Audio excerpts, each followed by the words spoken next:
네, 안녕하세요. 저는 오늘은 대한노인신경학회 유튜브 프로그램에 참여를 하고 있는 신경과 전문의 김용재입니다. 오늘 제가 말씀드릴 내용은 사실 다 너무나 잘 아시는 내용일지 모르겠어요.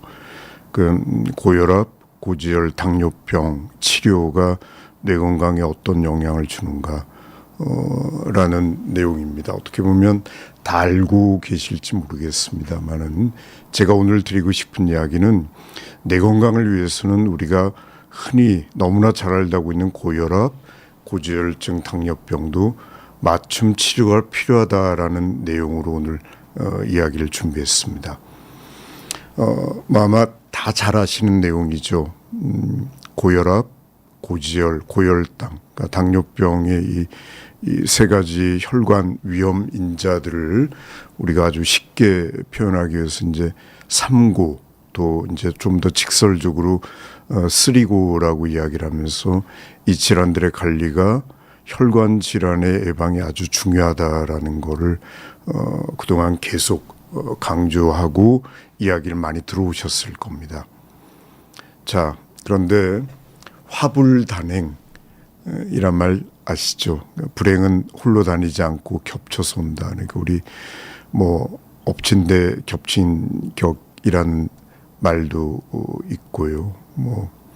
또 산 넘어 산이란 말도 있고 꼬리에 꼬리를 물면서 이런 일들이 같이 한꺼번에 나타나는 이 화불단행이 바로 이 삼고 질환에서도 아주 흔하게 일어납니다. 얼마 전에 나온 2023년도 대한고혈압학회에서 발표한 자료입니다. 좀 글이 작기는 합니다만 이 당시 우리나라 고혈압 환자 치료를 받는 고혈압 환자이 1,000만 명을 조금 넘었습니다. 그런데 고혈압만 치료받는 분은 이 중에 3분의 1이었어요.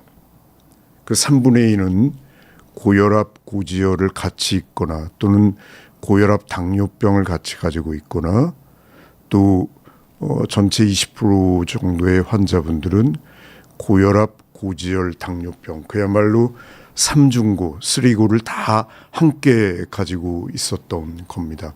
그러다 보니까 고혈압 환자를 보면은 확실히 뇌 건강, 그러니까 뇌졸중이나 치매 환자분들도 많고요. 심장 질환도 늘어나게 되고 또 망막 질환이 있는 분들도 많고요. 또 만성 콩팥병으로 진행을 해서 투석을 하는 분들의 상당수도 고혈압 환자라는 거였습니다. 그러니까 우리가 생각을 할 때 그렇다면 고혈압을 치료할 때도 단순 고혈압이라고 그러는 고혈압만 가지고 있는 분을 우리가 치료할 때와 또 고혈압과 고지혈증이 있을 때 또는 뇌졸중을 가지고 있을 때 심장병을 가지고 있을 때 또는 콩팥병을 가지고 있을 때 고혈압 치료는 달라야 되지 않을까라는 생각을 저희가 하게 됐죠. 그렇게 되면서 많은 학회들에서 지침들을 만들면서 이렇게 고혈압과 특수 상황에 대한 고려를 하게 됐습니다. 우리나라의 고혈압 학회, 또 미국 고혈압 학회, 또 미국의 뇌졸중 학회, 또 저희 대한뇌졸중 학회 이런 모든 학회들에서 이런 특수 상황에 따라서 고혈압 치료를 어떻게 해야 될 건가 고민을 하게 됐죠. 그래서 우리나라에도 2011년, 2019년에 이러한 이제 질병관리본부와 대한학회를 중심으로 고혈압 임상 진료 지침 개발이 시작됐고요. 이때부터 이제 고혈압과 특수 상황 가운데서 노인 고혈압, 또 임신성 당뇨 많이 들어보셨듯이 임신 당시의 고혈압 문제, 그리고 당뇨병을 가진 고혈압 환자는 어떻게 할 것인가. 또 오늘 이제 제가 가장 강조해서 이야기 드릴 뇌혈관 질환, 그러니까 뇌졸중과 고혈압은 또 어떤 상관이 있고 어떻게 치료해야 되는가. 또 콩팥병이 있을 때 고혈압 치료를 어떻게 해야 되는가. 이런 의문들, 고민들이 나오게 된 겁니다. 그래서 다른 거죠. 네. 그래서 이게 2022년도 대한고혈압학회의 이 고혈압 진료 지침입니다. 그러니까 우리가 고혈압 환자를 치료할 때는 목표를 가집니다. 우리 100m를 우리 처음에 초등학교 때 내가 몇 초 안에 뛰겠다라는 목표를 가졌던 생각들이 있으실 거고요. 최근에는 내가 어느 높이의 산을 얼마 만에 올라가겠다 그런 생각들을 다 하시듯이 고혈압 환자에서도 우리가 수축기 혈압을 얼마나 낮출지, 이완기 혈압을 얼마나 낮춰야만이 특수한 질환을 예방할 수 있는지에 대한 근거 자료들이 쌓이면서 어느 정도 지침을 저희가 드릴 수 있게 됐어요. 그래서 보시면은 흔히 말하는 중저위험도 고혈압 환자의 치료 목표는 수축기 혈압이 140 아래입니다. 그리고 이완기 혈압이 90 아래예요. 그리고 그 옆에 보면 권고, 근거라는 게 있는데 얼마나 많은 연구들에서 뚜렷한 결과를 보여줬는가라는 겁니다. 그런데 자세히 보시면은 다 그렇게 아주 높지는 않아요. 그렇지만 보시면은 일반적인 단순 고혈압은 140 정도. 또 그리고 오늘 이제 주인공이 되는 뇌졸중 경우에도 수축기가 140 정도입니다. 그리고 열공성 뇌경색이라는 거는 고혈압이나 당뇨병, 고지혈 같은 게 원인이 돼서 뇌 안에 작은 혈관이 막혀가는 뇌경색의 한 형태예요. 이런 분들 경우에는 130 정도, 그리고 일반적인 뇌졸중 예방을 위해서는 140 정도가 적절하겠다라는 겁니다. 어떠세요? 생각보다 높죠.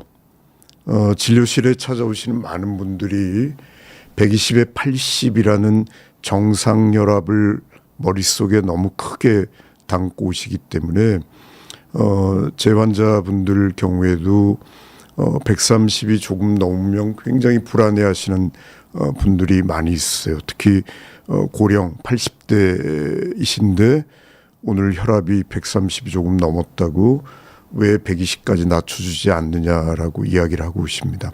물론 경우에 따라서는 120까지 낮춰주는 게 좋은 경우도 있지만 일반적인, 그러니까 우리 이 목표들은 합병증이 동반된, 그러니까 이 뇌졸중이 동반된 경우에 고혈압 조절 목표는 그렇게 높지는 않습니다. 그런데 이 140을 이루어내기가 쉽지가 않아요.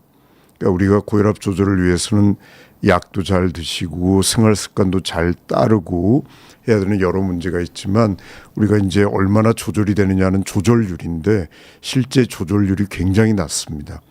그래서 여러분들이 내가 어떤 상황인가에 따라서 내가 고혈압의 목표, 너무나 잘 알고 있다고 생각하는 고혈압의 목표치를 다르게 봅니다. 그러니까 만성 콩팥병이 있으면서 당뇨병이 있는 분, 또 이분이 이 뇌졸중이 있지만 뇌졸중이 어떤 형태인지에 따라서 우리가 고혈압의 치료 목표가 달라지게 된다라는 겁니다. 그리고 이런 똑같은 이제 뇌졸중이더라도 어느 시기인가에 따라서 또 혈압 관리에 대한 목표가 완연히 달라지게 됩니다. 맨 위에 보이실지 모르겠습니다만 이제 여러분들도 혈전용해제라는 이야기를 잘 아시죠. 그래서 혈전용해제 치료를 시작할 때 대부분 이제 뇌졸중이 발생해서 응급실로 오시는 경우에는 혈압이 상당히 올라 있거든요. 그 경우에도 뇌 혈류를 유지하고 뇌출혈 위험을 낮춰주기 위해서 목표하는 혈압은 수축기 180 정도입니다. 그러니까 일반적인 상식하고는 굉장히 다르죠. 그다음에 이제 요즘 직접 혈관을 뚫어주는, 그러니까 혈관 내 재개통 치료라는 경우에도 이 경우에도 180 정도로 수축기로 유지하는 것이 일반적이에요. 물론 성공적인 재개통이 잘 이루어진 환자에서는 더 낮은 혈압을 유지하는 경우도 있지만 이렇게 상황에 따라서 전문적인 판단이 필요합니다. 그리고 이제 뇌졸중 집중 치료실이라든지 이런 경우에서 혈압이 이제 140에 90을 계속 넘게 되고 환자분이 신경학적으로 안정이 되는 경우에 그때부터 이전에 썼던 혈압약을 다시 시작한다든지 이런 치료를 하게 됩니다. 그러니까 우리가 생각하는 거하고 상황에 따라서 적절하게 치료의 목표가 많이 다르다는 거죠. 또 아까는 우리가 일반적으로 고혈압 환자에서 합병증 예방을 위해서 우리가 고혈압의 치료 수준과 목표를 담는 거하고 뇌졸중을 이미 가지고 있는 분들이 재발을 막기 위해서는 그러면 어떻게 할 것인가 라는 경우도 조금은 달라요. 그래서 이 경우에는 일반적으로 크게 다르지는 않습니다만 140에 90을 우리가 목표로 합니다. 그리고 약물도 되게 권해져 있어요. 뇌졸중 환자에게 가장 적절한 혈압약의 이 종류가 있습니다. 일반적으로 우리가 혈압약을 나눌 때 보통 4가지 정도로 구분을 합니다. 그래서 여러 선생님들이 드시고 계시는 혈압약을 약국에 처방을 받으실 때 물어보거나 담당 주치의 선생님께 물어보면 내 혈압약이 칼슘 차단제인지 이뇨제인지 또는 안지오텐신 차단제인지 이런 조금 어려운 이야기일 수도 있습니다만 혈압약의 종류도 알게 돼요. 그래서 가장 효과적인 게 어떤 혈압약인가, 또 혈압이 출렁거리지 않게 변동성을 줄이기 위해서 어떤 혈압약을 쓸 건가, 이런 고민들을 하게 됩니다. 그리고 비교적 또 앞에 이야기 드린 것처럼 열공성 뇌경색이라는 특별한 경우에는 우리가 130 미만으로 고려를 합니다. 사실 뇌졸중을 보는 많은 의사들은 심정적으로는 130 아래로 낮추고 싶어요. 저도 진료실에서 많은 분들을 만나면 치료하는 목표, 혈압은, 그러니까 우리가 남자분들은 군대 다녀오셨죠. 그러면 이 사격을 하고 조준을 하고 맞추듯이 우리가 혈압의 타겟, 목표가 있습니다. 이걸 저희도 심정적으로는 130으로 가지만은 근거가 조금 부족해요. 그래서 환자의 상태, 그러니까 2차 예방이라고 이렇게 단순화되어 있지 않고 그분의 혈관 상태, 경동맥이 어떤가, 또 이분이 건강하게 활동을 하는 분인가, 누워 지내는 분인가, 또 혈압약에 대한 부작용은 없는가, 또 동반 질환이 심장 질환이 있는가, 콩팥 질환이 있는가, 아까 말했듯이 이런 특수 상황들의 조합을 통해 가지고 적절한 혈압 목표를 잡으려고 합니다. 그래서 실제 많은 경우에 여러 환자분들께서 또는 건강한 여러 선생님들이 고민을 하고 진료를 보시는 원장님들은 뇌졸중 환자의 경우에는 130 정도를 목표로 합니다. 그렇지만 일반적으로 우리가 정상혈압이라고 알고 있는 120까지 낮출 때는 고민을 많이 해요. 아주 특별한 경우에 그런 목표를 가집니다. 심지어 저는 80대, 요즘 80대면 정계 진료실에 오시죠. 그 경우에는 고혈압 목표를 굉장히 차이를 둡니다. 그러니까 환자의 상태가 요양병원에 누워 있느냐, 또는 아침에 등산을 다니고 저에게 찾아오시는 분야에 따라서 목표는 다릅니다. 그렇지만 뇌질환, 우리가 특히나 뇌경색 예방을 위해서는 고혈압 목표가 다르다라는 것은 분명하게 인지를 하셨으면 하는 게 오늘 강의의 제 목표입니다. 또 하나, 요즘 이제 뇌졸중은 이상하게 별로 무서워하지들 않으세요. 아마 혈전용해제라든지 혈관계통술에 대한 또 치료, 또 이 119 기반의 응급의료 시스템에 대한 여러 가지 생각들이, 시스템이 좋아지면서 별다른 말씀들이 없는데 요즘 제일 두려워하시는 게 치매입니다. 그러니까 이거는 아마도 우리 수명이 길어지고 노인 인구가 늘어나면서 더 너무나 당연한 이야기일지 모르지만 치매는 불행하게 아직까지는 치료약이 없어요. 최근에 아밀로이드 항체 치료 방법이 나와 있지만 아직은 시험적이고 굉장히 치료 비용도 많이 들기 때문에 일반화되지는 않고 결국은 치매는 초기 단계 예방하는 것이 굉장히 중요한데 이 치매에 대해 유전적인 요인 또 알고 있는 유전자, 아밀로이드 유전자라든지 이런 것들도 중요하지만 사실은 생활 습관 중에서 가장 중요한 것 중에 하나가 바로 고혈압과 콜레스테롤입니다. 자, 건강검진 많이들 받으시죠. MRI 찍으면 뭐 해백질에 고음형 소견이 보인다, 뇌질환이 의심되니 신경과 전문의를 만나라라는 소견들을 꽤 많이 받으실 겁니다. 그리고 건강검진을 받으시고 저에게 이런 사진을 들고 오십니다.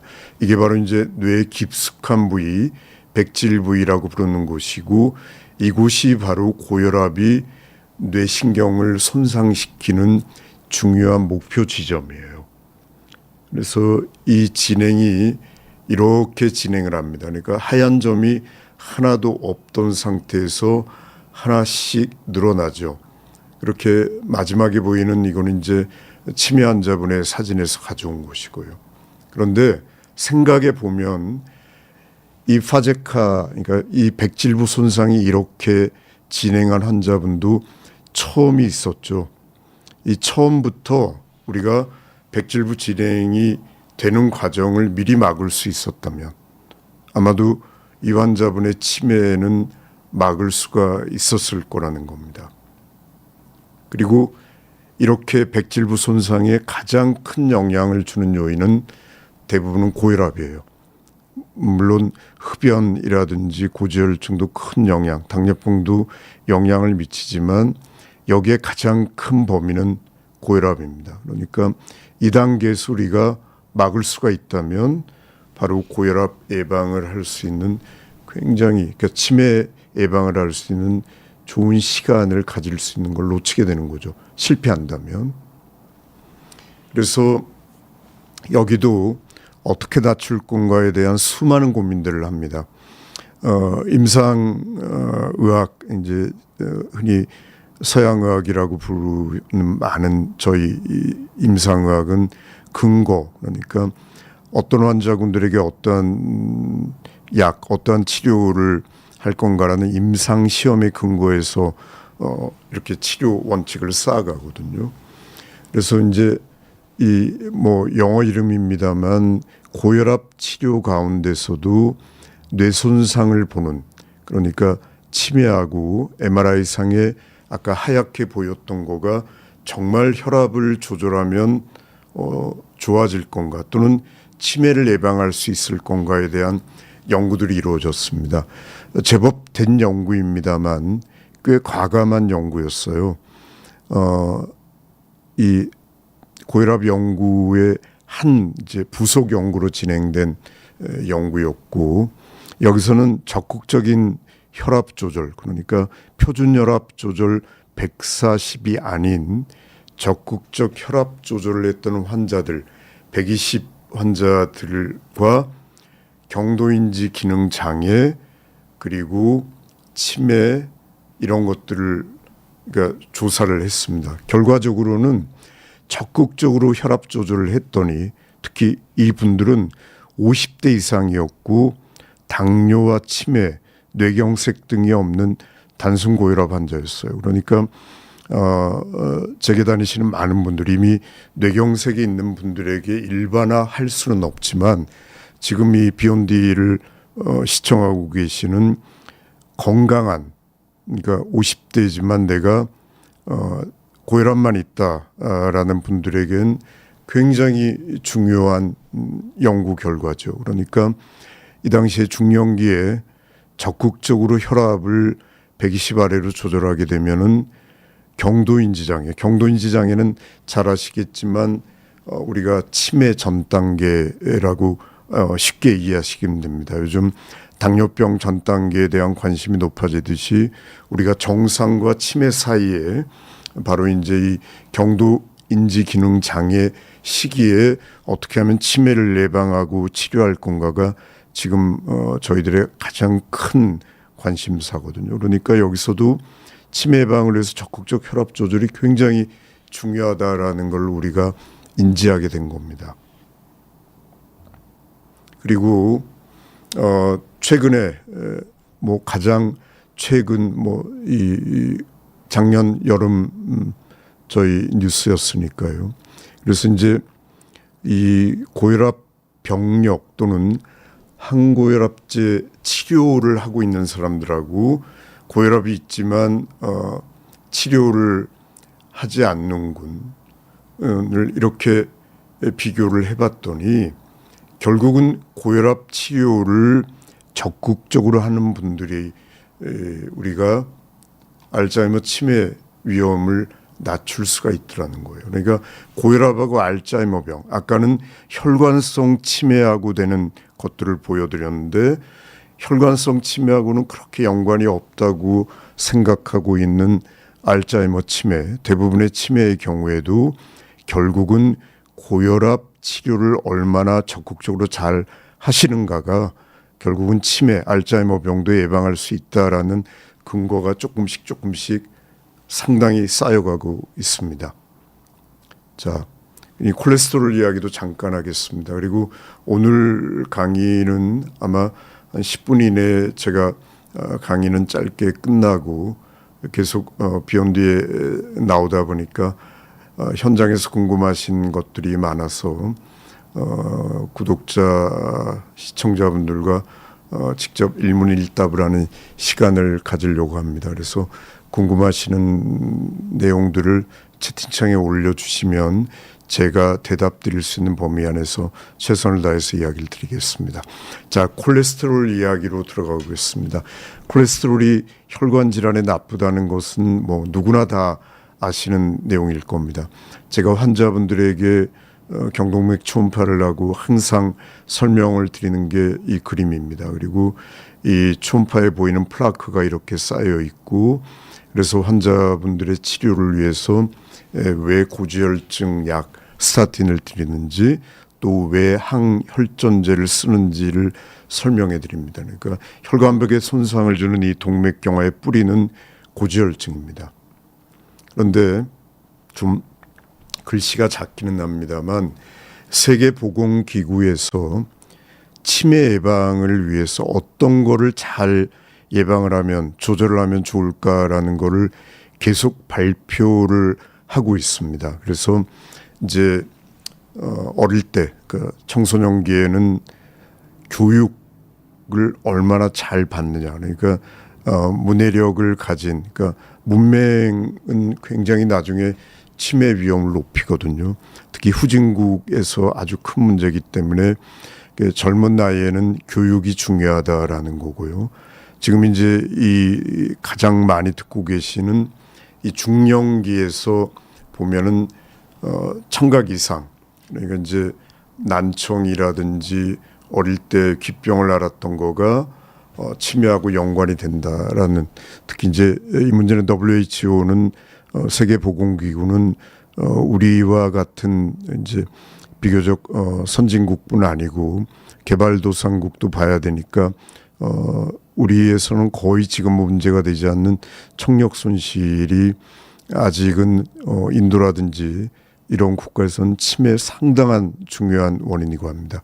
그리고 오늘 이야기 드리고 싶은 나쁜 콜레스테롤이라고 여러분들이 잘 알고 있는 LDL 콜레스테롤이 높으면 치매 위험이 높아진다라는 것이 2024년도 WHO 세계보건기구에서 치매 예방을 권고하기 위해서 나온 지표, 지침에 이렇게 실리게 됐습니다.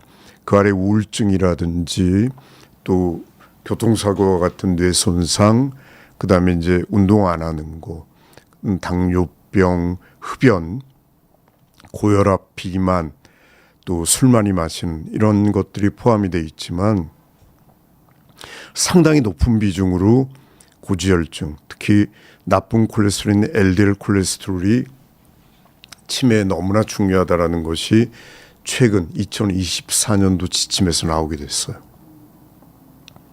자, 다시 이제 뇌졸중 이야기로 조금 돌아가서 이 LDL 콜레스테롤, 뭐 많이들 잘 알고 계시죠. 뭐 HDL 콜레스테롤이 좋은 콜레스테롤이다. 하도 요즘 건강 프로그램들을 많이 보시니까 저보다 잘 아시고 이야기들을 많이 하십니다. 그래서 이 LDL 콜레스테롤도 이분이 심장 질환을 가지고 있느냐, 그러니까 스텐트를 했느냐, 아니면은 주로 저하고 연관되는 뇌졸중을 보고 있느냐, 또 뇌졸중이라도 출혈성 뇌졸중이냐, 막힌 뇌경색이냐, 또 당뇨병이 있지만 다른 심혈관 질환 요인이 없느냐, 또는 단순하게 고혈압만 있느냐에 따라서 달라요. 일반적으로 우리가 건강검진에서 이 LDL 콜레스테롤이 높아요라는 기준은 130 정도로 이야기 드리거든요. 그런데 실제 우리가 뇌졸중 예방을 위해서 LDL 콜레스테롤을 낮출 때는 일반적으로 70 정도를 목표로 합니다. 그러니까 환자분들이 오셔서 네, 이렇게 낮아졌는데 약 끊어야 되지 않나요? 라고 이야기를 하시는 분들이 있습니다. 끊게 되면 반드시 오르죠. 그래서 뇌졸중 예방을 해서 이렇게 낮추고 심지어 뇌졸중과 심장병을 같이 가지고 있다 그러면 55 아래로 낮추기도 합니다. 최근 들어서는 낮으면 더 좋다라는 것 때문에 더 낮추려고 하는 분들도 있고요. 저 같은 경우도 경동맥에 아주 심한 이 플라크를 가지고 있는 분들 경우에는 70 아래 50 가까이 낮추려고 노력을 합니다. 그러니까 우리가 똑같은 고지혈증 치료를 받더라도 목표를 어디에 두느냐. 그러니까 뇌질환 예방을 위해서 또는 내가 이미 뇌질환을 가지고 있어서 치료를 하는 경우에는 이 목표가 다르다는 거죠. 그래서 이 스타틴이라는 약을 일반적으로 우리가 쓰는데 굉장히 논란이 많습니다. 아마 비욘드에서도 여러 차례 다루어졌을 거고요. 그래서 얼마 전만 해도 이 논란, 그러니까 고지혈증 약 스타틴이 치매 치료 활용 방향을 물음표 남긴다라는 논란이 계속 있었고, 일부는 스타틴이 뇌 건강에 나쁘다. 왜냐하면 뇌조직을 만드는데 콜레스테롤이 반드시 필요하거든요. 그런 근거 때문에 이런 이야기들이 나왔는데 실질적으로 계속되는 이제 우리가 환자들에 대한 자료들을 보이게 되면서 미국 심장학회 협회가 굉장히 큰 권위를 가지죠. 이 협회에서도 스타틴 치매 유발 논란에 연관성이 없다라는 겁니다. 그러니까 치매 걱정 때문에 스타틴을 끊게 돼서 심장병도 생기고 뇌졸중도 생기고 결과적으로는 치매가 더 악화되는 경우들이 더 많기 때문에 스타틴에 의한 치매 유발 논란을 종식시키기 위해서 미국 심장협회에서도 이런 성명을 발표하고 실제 학술지에도 이런 근거를 발표했습니다. 그리고 이런 이제 뉴스들에도 계속 나오지만 이 약 3년 복용했더니 치매 위험 63% 감소했다. 그러면 드시지 않겠습니까? 바로 이 약이 스타틴입니다. 그러니까 여러분들이 어떤 약제, 물론 모든 약은 부작용이 있습니다. 특히 스타틴은 고용량으로 시작할 때 근육통이라든지 일부 환자에게 간 수치 상승이라든지 이런 부작용이 있는 분들이 있죠. 그렇지만 더 많은 경우, 더 많은 이득. 우리가 항상 모든 치료는 이득과 손실을 우리가 따지게 되는데, 그래서 항상 어떤 약제를 중단하거나 시작할 때는 꼭 전문의, 그러니까 내 질환을 보는 전문가와 꼭 상담을 하십사라고 이야기를 드립니다. 아마 이게 이제 마지막 이야기 드리는데 같은데요. 당뇨하고 치매 이야기입니다. 사실 뭐 당뇨하고 치매하고 무슨 상관이 있을까라는 이야기가 있지만 아까 WHO 세계보건기구의 치매 예방에 대한 권고 안에도 당뇨병 조절이 들어 있었고, 오늘 강의의 맨 처음 이야기였던 이 3고, 그러니까 3고, 삼중고에 대한 이야기에서도 결국은 당뇨병이 있으면 혈관 질환, 뇌졸중이 위험이 높아지게 되고, 이 뇌졸중이 생기게 되면 결국은 치매 위험이 높아지니까 간접적인 연관은 분명하죠. 그런데 당뇨병 치료약, 흔히 요즘에 이제 많은 분들이 비만 치료약으로 더 많이 알고 있는 글루카곤 유사 펩타이드라고 부르는 GLP-1 작용제가 뭐 좀 과하게 말하면 이 만병통치약처럼 각광을 받습니다. 물론 췌장염의 위험을 올린다든지 굉장히 주의해서 써야 되는 약이지만 뇌를 살펴보는 저희들 입장에서도 아마도 치매 예방을 위해서 GLP-1이 앞으로 이 작용제가 중요한 역할을 하지 않을까라고 생각을 합니다. 그러니까 만일에 환자분이 당뇨병, 고혈압, 그다음에 고지혈증이 같이 있고 뇌졸중의 병력이 있고 경도인지 장애를 가지고 있다라면 이분에게 가장 적절한 당뇨병 약은 무엇일까라는 고민을 하게 될 때는 뇌 건강을 생각한다면 아마도 GLP-1 작용제, 물론 의료보험이라든지 여러 가지 현실적인 벽들이 있습니다만 이론적으로는 이런 것들이 앞으로 굉장히 좋은 치료제로서 작용을 할 수 있을 거라고 저는 믿고 있습니다. 자, 오늘 이야기 드린 이 고혈압, 고지혈증, 고혈당, 당뇨병 이 세 가지는 뇌와 심장에 나쁜 영향을 줍니다. 그리고 뇌졸중과 심근경색 또 뇌경색과 심근경색은 굉장히 유사한 질환이기 때문에 환자분들이 조절받는 질환도 비슷하고 고혈압약도 쓰고 당뇨약도 쓰고 항혈전제도 쓰고 고지혈증 치료약도 씁니다. 그런데 다르다는 거예요. 무슨 이야기냐면 이 그림은 쉽게 말씀드려서 빨간 게 심장병이고요. 파란 게 뇌졸중입니다. 이 질환을 예방하는 데 있어서 뭐가 얼마나 중요한가예요. 그러니까 우리가 시끄러운 게 싫고 뭐 빛이 어떻고 하듯이 내가 싫어하는 게 다 다르잖아요. 사람마다. 그렇듯이 뇌졸중 예방을 해서 뭐가 더 중요할까? 고혈압이 훨씬 더 중요하다는 거예요. 그리고 고지혈증이 눈에 띄게 확실히 심장병 예방에 중요하다는 겁니다. 이건 굉장히 제가 좋아하는 인터스트로크 연구라는, 그러니까 인터하트 연구, 인터스트로크 연구.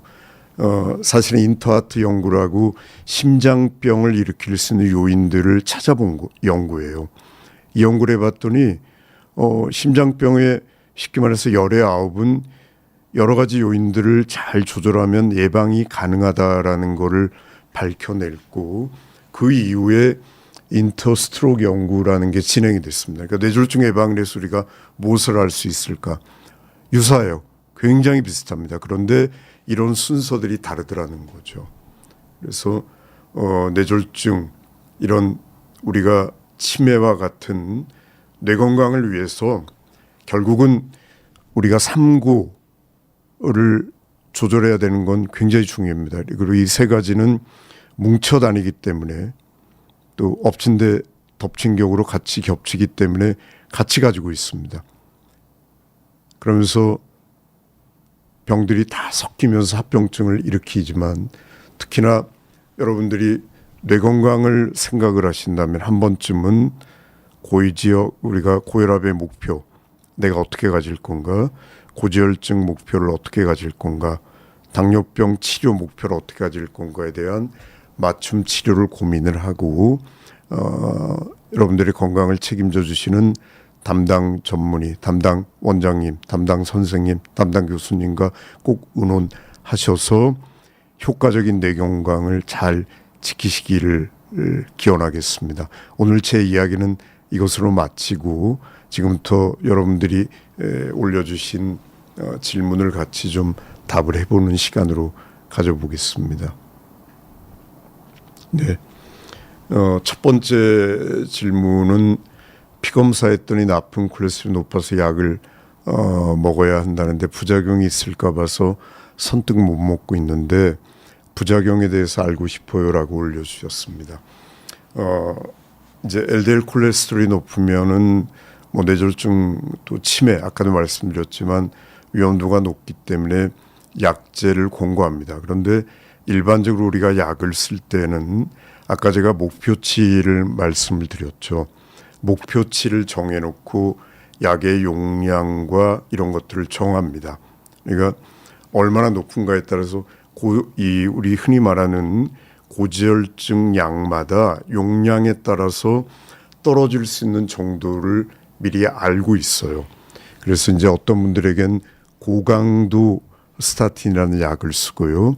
어떤 분들에겐 중강도 스타틴을 쓰기도 하고 또는 저강도 스타틴을 쓰기도 합니다.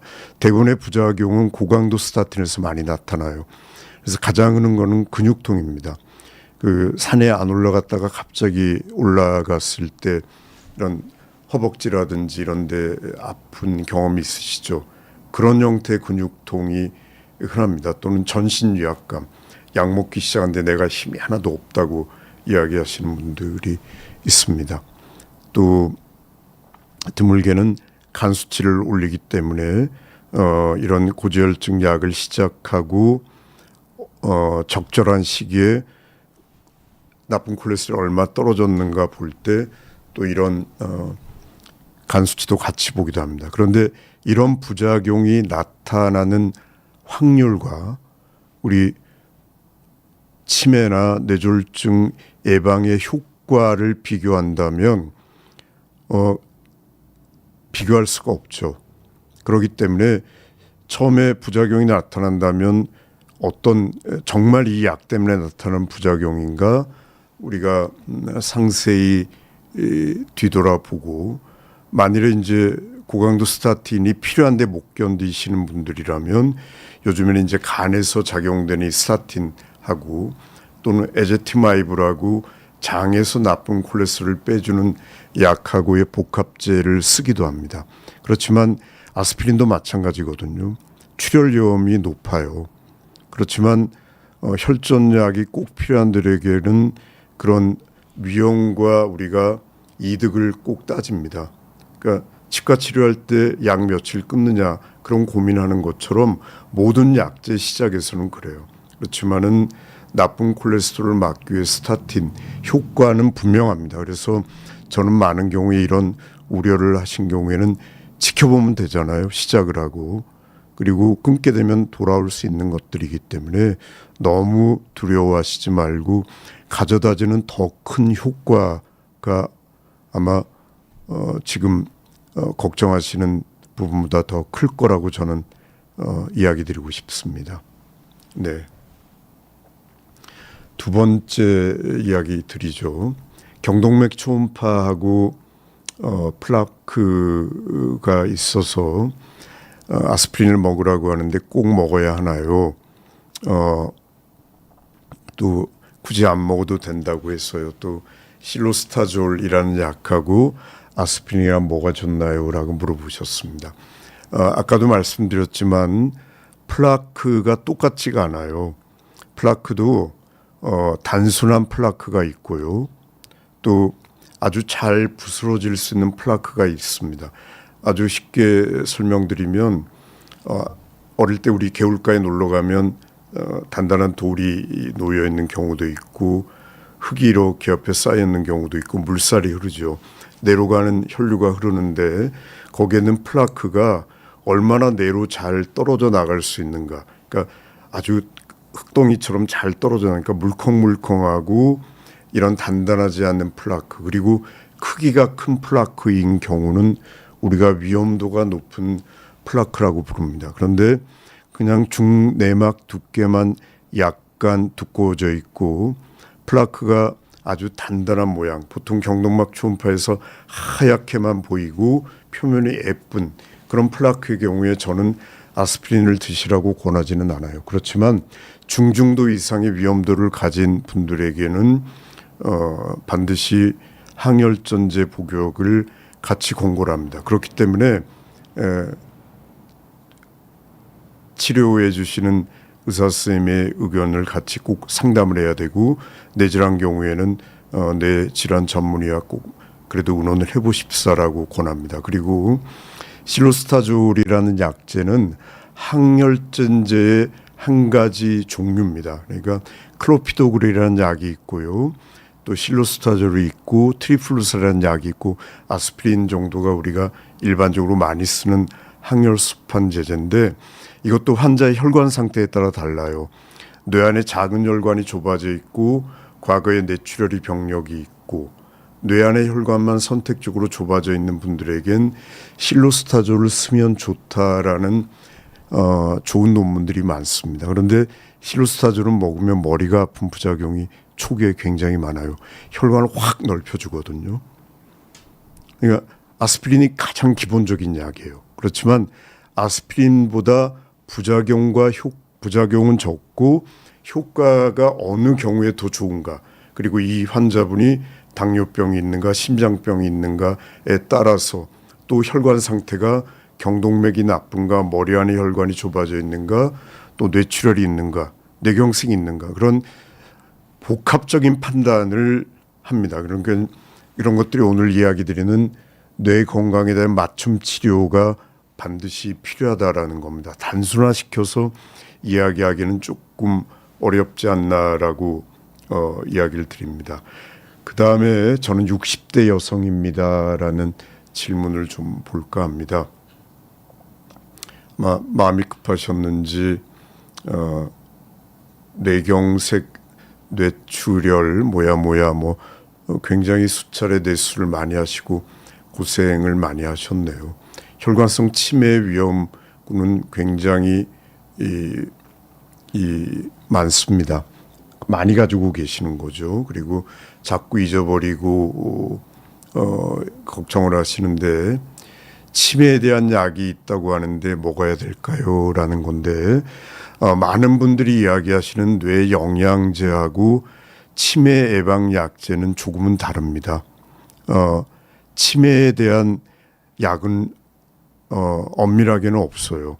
치매 증상의 발현을 지연시키는 약제는 있습니다. 굉장히 효과적인 약제가 있어요. 그렇지만 불행하게도 지금은 치매의 진행을 멈출 수 있는 약은 없습니다.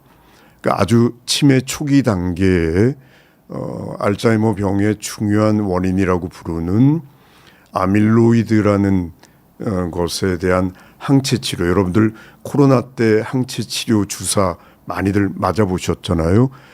그런 주사가 나와서 아주 초기 경도 인지 장애 환자분들 정도에서 효과를 보고 있는데 아직까지는 치료 경험에 대한 누적이 좀 적고요.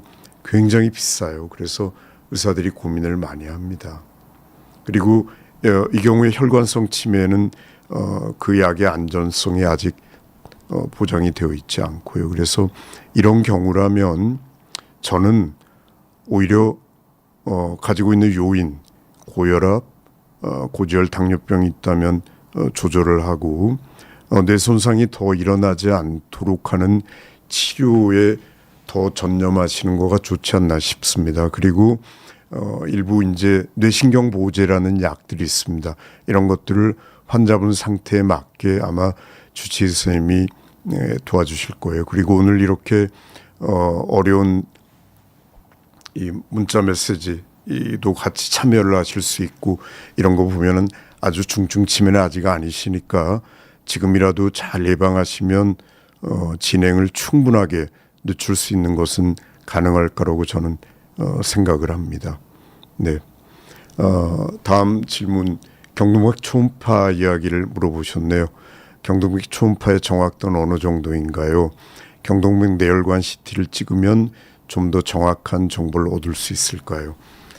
제가 처음 미국에 공부하러 가서 배웠던 거가 경동맥 초음파였습니다. 그래서 미국에서 신경 초음파 인증위를 공부를 하고 왔고요. 그래서 경동맥 초음파의 좋은 점은 누구보다 충분하게 이야기해 드릴 수 있습니다. 쉽게 말씀드리면 막힌 정도라든지 이런 거를 볼 때 전체적인 혈관의 모양을 볼 때는 우리가 경동맥 뇌혈관 CT가 굉장히 도움이 됩니다.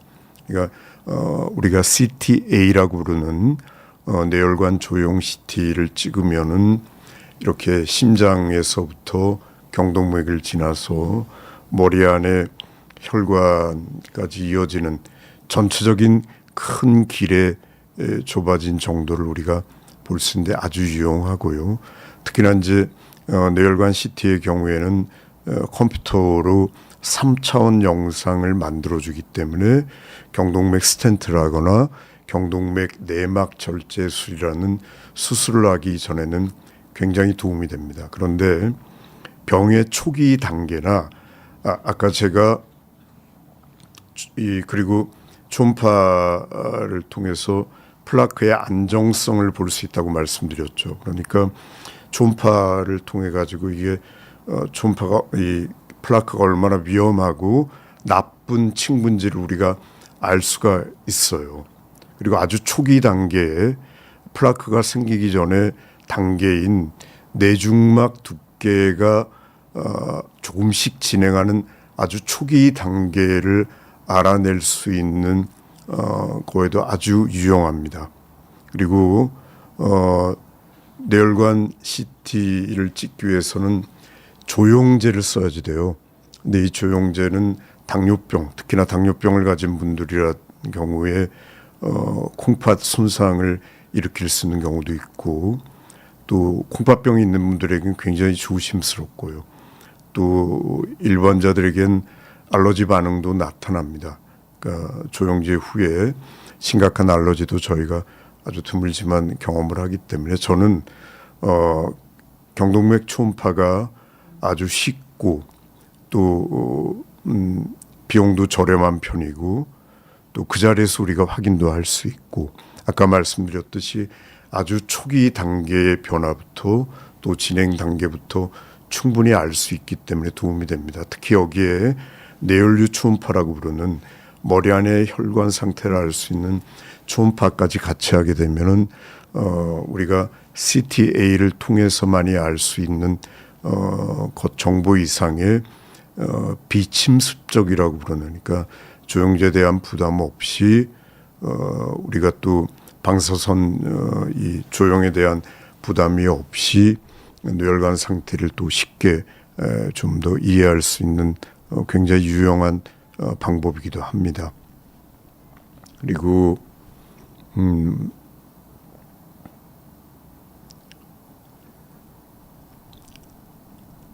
하도 질문들이 많았어요. 오늘 이제 마지막 이 질문인 것 같은데요. 약물 과용 두통에 대한 이야기로 잠깐 이야기를 드리겠습니다.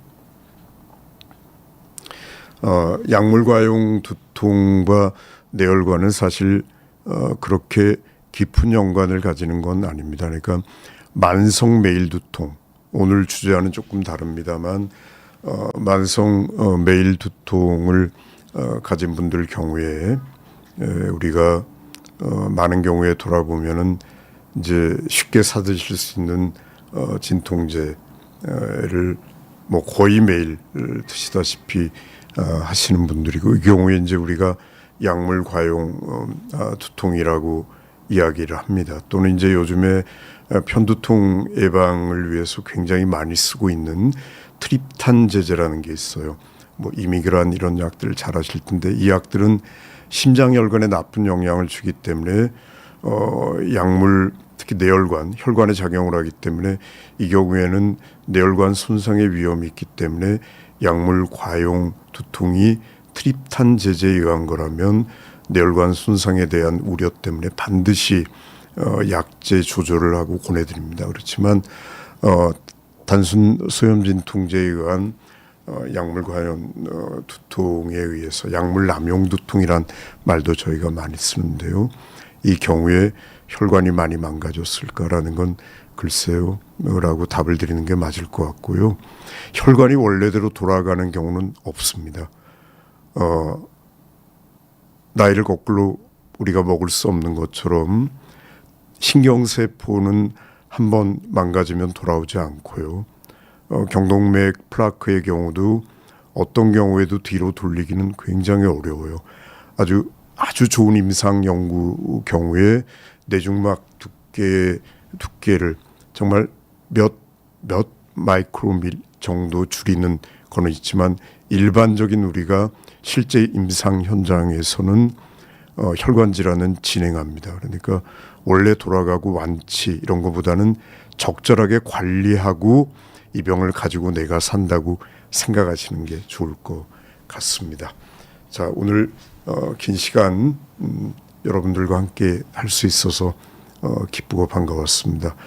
결국 정리해드리면 뇌 건강을 위해서 우리가 삼고, 고혈압, 고지혈, 당뇨병의 조절이 중요하다는 것, 그리고 이런 질환들을 조절하는 데 있어서 환자의 개별 상태, 그러니까 뇌 건강을 우리가 볼 건가, 심장 질환을 볼 건가. 물론 많은 경우에 같이 혼재되어 있습니다. 그래서 아까 말씀드린 대로 고혈압 조절도 내가 어떤 상태인가에 따라서 잘 맞춰 보시고 전문의, 신경과 전문의와 잘 의논하셨으면 하고 바랍니다. 자, 하시고 이제 봄날이 오는 것 같습니다. 모두 따뜻한 봄날, 특히 지금 미세먼지 때문에 많이 괴롭지만 건강 잘 챙기시기 바랍니다. 감사합니다.